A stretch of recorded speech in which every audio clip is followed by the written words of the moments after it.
Сәлеметсіздер ме, құрметті оқушылар, сіздермен бірге биологияны жетік меңгеремін онлайн курсы және оның авторы Шәкәрімова Қалымқожа. Бүгін біз сіздермен өтетін тақырыбымыз 7-ші сыныпта жүйелеу тарауындағы омыртқалы және омыртқасыз жануарлар деген. Бұл тақырып өте күрделі және біз бір ғана сабақтың ішінде бүкіл жануарлардың ерекшеліктерін қарастыратын болғандықтан күрделі деп санаймын. Жақсылап оқып, жақсылап жазып, жақсылап бекітіп аламыз. Ендеше кеттік, жақсылап меңгеруге тырысамыз. Жалпы жануарларды біз балалар екі топқа бөледі екен. Біріншісі омыртқалы жануарлар, екіншісі омыртқасыз. Яғни бұл осылай жануарларды бөлуді бізге енгізген Жан-Батист Ламарк деген ғалым екен. Енді омыртқасыз жануарлардың омыртқа жотасы болмайды. Оларға шиық қуыстылар, жалпақ құрттар, бұлтық құрттар, бұқылдақ денелілер, буын аяқтылар, жұмыр құрттар, жалпақ құрттар дегендер жатады екен. Енді алдарыңызда шиық қуыстылар тұр. Шиық қуыстылардың өкілдеріне тоқталатын болсақ, бұл бірінші гидра, актиния, медуза жатады екен. Екіншісі жалпақ құрттар. Жалпақ құрттардың өкіліне ақсылама, сиыр таспасы, бауыр сорғыш деген құрттар жатады екен. Үшіншісі бұлтық құрттар. Бұл сүлік, жауын құрт, нереида деген жануарлар жатады екен. Осының арасында жұмыр құрттар деген бар. Жұмыр құрттарға бізде балалар аскарида, қылқұрт дегендер жатады екен. Келесі бізде былқылдақ денелілер немесе ұлулар. Олардыңға бізде сегізаяқ, тоспалуы, айқұлақ, меруерт деген сияқты жануарлар жатады екен. Ең соңғы, ең жақсы күрделілері бұл буын аяқтылар. Оларға шаяндар, өрмекшілер және бунақ денелер жатады екен. Енді балалар мына жерде тұрған кестеге назар аударамыз. Балалар, мына кесте өте маңызды. Осы кестені қайтпекте дұрыстап жаттап аламыз.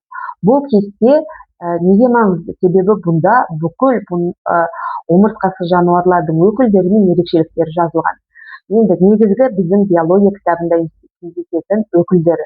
Әрине олар өте көп, әрбір, бірақ біз биология кітабында кездесетін өкілдерін мен сіздерге санамалап жазып қойдым. Бірінші шиық қуыстылар типі. Бұл омыртқасыз жануарлардың ішіндегі тип. Оларға медуза, актиния, гидра деген теңіз қауырсыны деген түрлері бар екен. Оларды неге шиық қуысты дейміз? Себебі олардың денесінің ең көп бөлігін шиық қуысты алып жатыр. Сондықтан оларды шиық қуыстылар деп атайды екенбіз. Олар қос қабатты жануарлар екен. Сыртқы қабаты эктодерма, ішкі қабаты энтодерма екен. Сонымен шиық қуыстыларды меңгердік деген ойдамын. Келесі жалпақ құрттар. Оларды жалпақ құрттар деп аталатын себебі денесі жалпақ жапырақ тәрізді. Үш қабатты жануарлар екен. Сыртқы қабаты эктодерма, ішкі қабаты энтодерма, ортаңғы қабаты мезодерма. Үшінші тип бұл жұмыр құрттар. Неге жұмыр деп аталады? Себебі олардың денесі жұмыр дөңгелек болып келеді екен. Және оларда ең алғашқы дене қуысы пайда болған. Олардың көпшілігі паразит екен. Мысал үшін, аскарида, қылқұрт деген жануарлар бұл осы паразит жануарларға жатады. Келесі төртінші типіміз бұл буылтық құрттар. Бұлар неге буылтық құрттар деп аталады? Себебі денесі буылтықтан тұрады. Көптеген буылтықтардан тұрады. Сондықтан буылтық құрттар. Оларда ең алғаш рет қан айналым жүйесі пайда болды. Және соңғы дене қуысы бар екен. Буылтық құрттарға өздерің жақсы жауыннан кейін көретін жауын құрт немесе шұбалшаң жатады. Онан кейін, мысалға алатын болсақ, қанды медицинасында, қан сорғызатын халық медицинасында қолданылатын сүлік осы буылтық құрттарға жатады. Нереида деген жануарлар осы тоже буылтық құрттарға жатады екен. Енді неге буылтық құрт? Себебі денесі буылттан тұрады, қан айналым пайда болды. Енді біздегі келесі тип ол былқылдақ денелілер немесе ұлулар дейді. Неге былқылдақ денелілер? Себебі денесі өте жұмсақ болады. Және бұлардың денесінде ерекше қатпар шапанша деген қатпарша бар екен. Алғаш рет осы бұлқылдақ денелерде бауыр пайда болған екен. Бауыр. Бұларға тоспалуы, жалаңаш шырыш, сегізаяқ, айғұлақ, меруертек деген түрлер жатады екен. Енді бұларда мынандай бақалшағы бар болады екен. Кейбіреулерінде енді жоқ, бірақ көпшілігінде бақалшағы бар. Ерекше қатпар апанша деген болады екен. Енді буын аяқтылар, бұлар омыртқасыз жануарлардың ішінде ең көп таралғаны және ең озық жетілгені болып есептеледі. Бұларға ол үш класты біріктіреді екен. Өрмекші тәрізділер, шаян тәрізділер және бунақ денелілер. Өрмекші тәрізділерге мысал үшін шаршылы өрмекші, кеңелер жатады. Ал шаяндарға өзен шаяны, амар дегендер, аш шаян дегендер жатса, бунақ денелерге немесе насекомдар, шыбын, шіркей, маса деген жануарлар жатады екен. Неге бұларды буын аяқтылар дейміз? Себебі олардың аяғы көптеген буындардан тұрады. Сондықтан оларды буын аяқты дейміз. Бұл ең басты ерекшелігі. Екінші ерекшелігі бұлардың денесінде хитинді жамылғы тән екен. Экзоскелет қызметін атқаратын хитинді жамылғысы бар екен. Денесі үш бөліктен тұрады. Бас, көкірек және құрсақ. Бірақ дегенмен де өрмекшілер мен шаяндардың бас мен көкірегі бірігіп, бас көкірек құрайды екен. Сонымен омыртқасыз жануарлар келесі типтерді біріктіреді. Шек қуыстылар, жалпақ құрттар, жұмыр құрттар, буылтық құрттар, бұлқылдақ денелер және буын аяқтылар. Балалар, енді сіздермен біз омыртқалы жануарларды қараймыз, яғни бұлардың омыртқа жотасы бар. Омыртқалы жануарлардың ішіндегі ең бірінші дамығаны бұл балықтар. Балықтардың екіге бөлінеді: сүйекті балықтар және шеміршекті балықтар. Сүйекті балықтарға шортан, алабұға, бекіре дегендер жатса, шеміршекті балықтарға акула, скат дегендер жатады екен. Бұлардың бүйтіп бөлінетін қаңқасының құрылысына байланысты. Бұлардың басты ерекшелігі: бірінші, суда тіршілік етеді. Екінші, суда тіршілік еткендіктен олардың тыныс алу мүшесі желбезек болып табылады екен.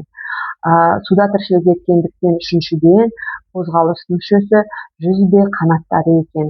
Төртінші ерекшелігі: олардың денесі қабыршақтармен қапталған екен. Бұл балықтар классы.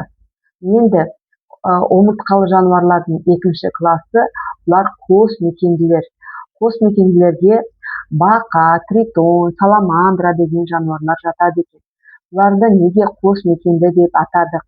Себебі олар су ортасында да және құрлық ортасында да тіршілік ете береді екен.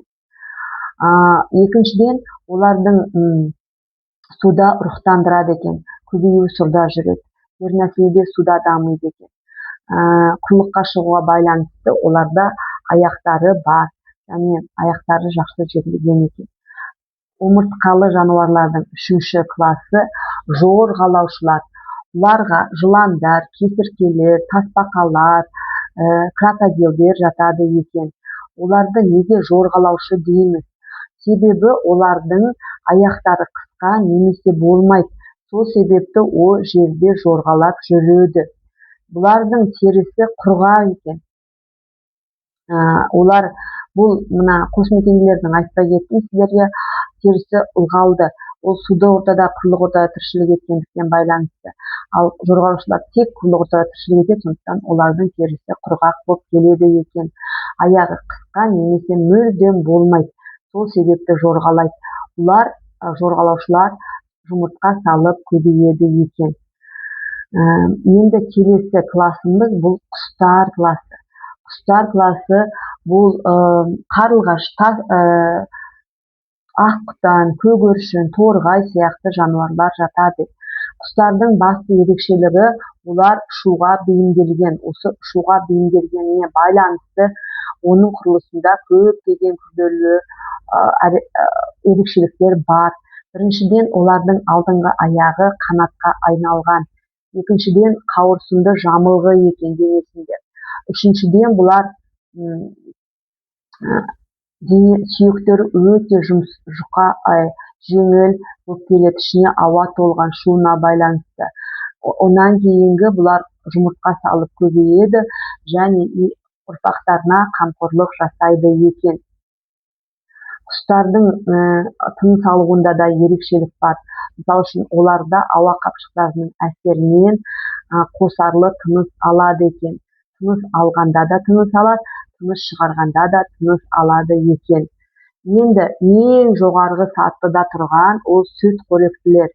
Сүтқоректілер класын біз піл, маймыл, кит, жарғана, дельфин барлығы сүтқоректілерге жатады. Олардың басты ерекшелігі балаларын сүтпен қоректендіреді. Сондықтан оларды сүтқоректі дейміз екен. Сүтқоректілердің тағы бір ерекшелігі оларда тістері бар және сараланған көк тіс, ит тіс деп азу тіс деп бөлінеді екен. Бұлар белсенді қозғалып, балаларына қамқорлық жасайды екен. Балалар, сонымен біз сіздердің бүгінгі сабақта біз жануарлардың екіге бөлінуін қарастырдық, омыртқалы, омыртқасыз деп. Ол әр отряд пен әр типтің ерекшелігін қарастырдық. Аса мұқият болып, конспектіні дәптерге жазып аламыз, жақсылап оқимыз, қайталаймыз, видеоны көреміз де тест шешеміз. Сабақ құнықты болса, сабақ аяқталды. Сау болыңыздар.